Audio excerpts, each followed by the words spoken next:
An Santos nga Ebanghelyo para nga adlaw. Hunyo 23, tuig 2026. Martes, hanika na pulo kag duha nga semana han ordinaryo nga panahon na naton singbahan.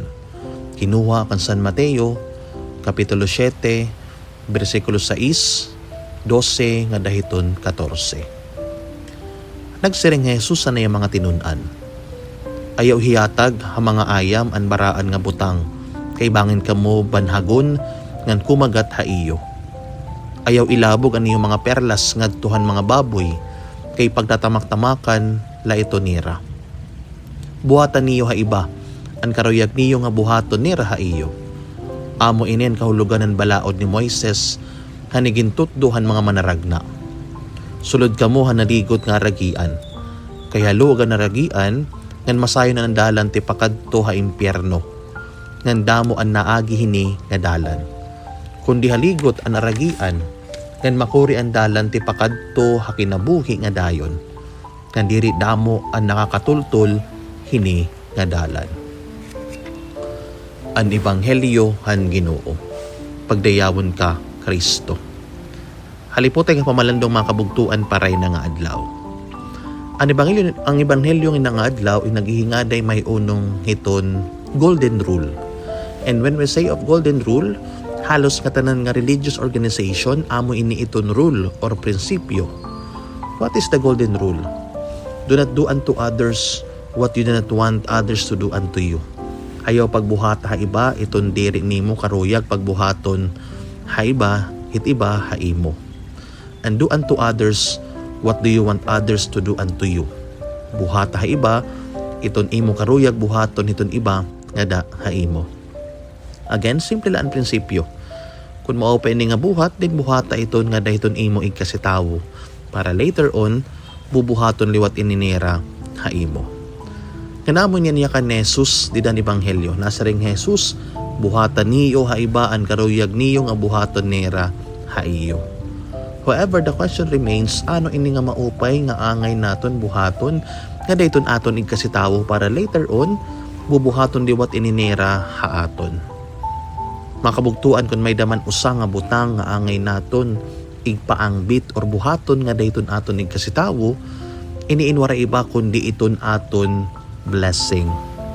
Everything or nga tanan nga consider naton nga blessing, in maupay nga igpapaangbit or buhaton naton ngadto iton aton igkasitawo.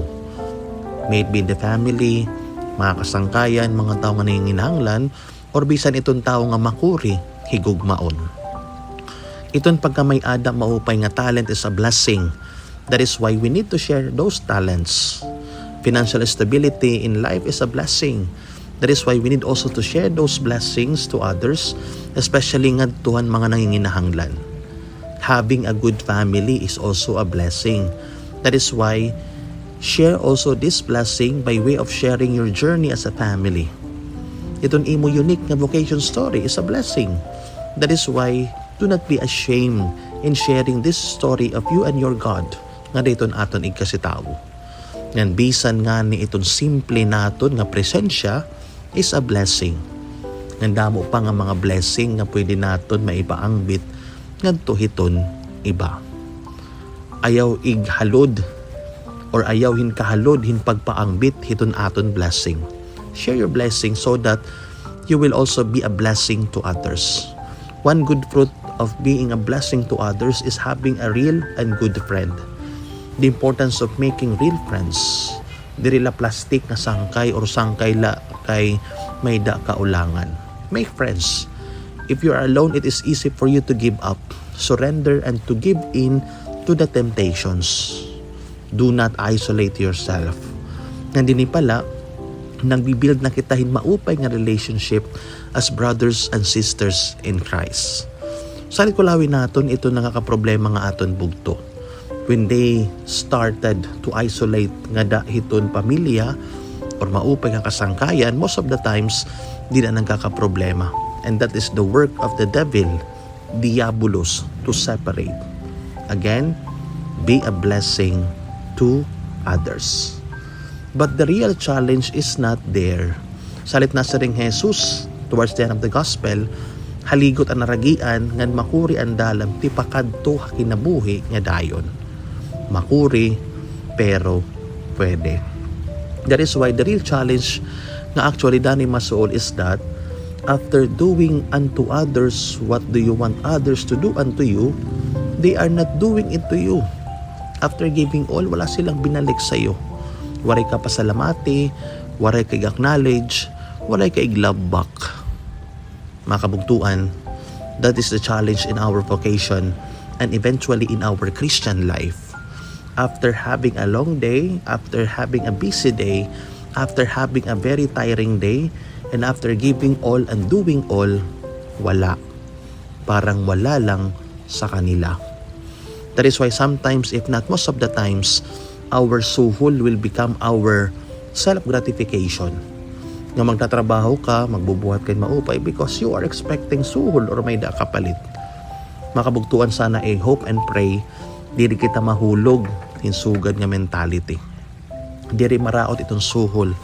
Pero sana, diri maging motivation itong suhol or mga butang nga kapalit, di dayton pagbuhat naton hin maupay. If you do good things without expecting others to do unto you, is our way of witnessing Christ to others. Do unto others what do you want others to do unto you is good. Moreover, do unto others what is good without expecting any in return is better. And do good not because it is good, but because it is who you are is the best. Gumawa ka ng mabuti sa iba, hindi dahil ito ay mabuti, kundi gumawa ka ng mabuti sapagkat iyan ang iyong pagkatao. Amen.